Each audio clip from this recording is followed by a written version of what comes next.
Hey everyone. So I didn't see any new movies this week, so instead I'm going to talk about a game I just finished. But before I get to the review, I want to talk a little bit about how the game came to be. In 1996, Nintendo teamed up with Square, best known for the Final Fantasy series. The result was Super Mario RPG, and it was a big success critically and commercially.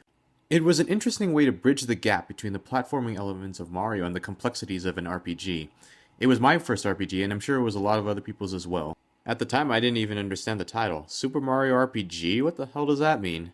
We never got a true sequel to Mario RPG, but it inspired two ongoing series, Paper Mario and Mario and Luigi. I haven't played much Paper Mario, but I'm a big fan of the Mario and Luigi games.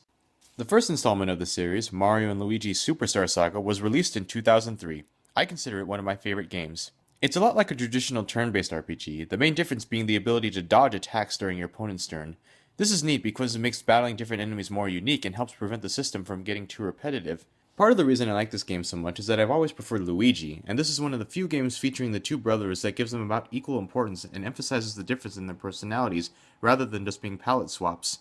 It's also a very funny game. The running joke is that nobody knows who Luigi is because he never goes on these adventures, and now that he's along for the ride, he's in over his head. So even though it's Mario and Luigi, I consider the game to be more about Luigi. Mario is the same brave hero he's always been at the beginning and end of the game, while Luigi actually has something resembling a character arc.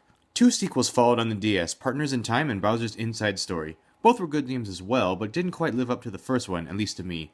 Some call Bowser's Inside Story the best in the series, and while I agree it's very good, I'd still put it a notch below Superstar Saga. Now we have Dream Team, bringing the series to the 3DS. Why is it called Dream Team? The new gimmick is the ability to go into Luigi's dreams, which takes you into a world where you can do weird shit with multiple Luigis. It's an interesting idea, but I found myself preferring the real world. A lot of the Dream World sections are so simple and linear that it feels pointless, and some of the ones that do have puzzles are more tedious than challenging. But overall, it's still a fun game. The battle system is largely the same and hasn't gotten old. The humor is still there, but more subdued. While Superstar Saga actually had me laughing out loud at parts, Dream Team is more chuckle-worthy.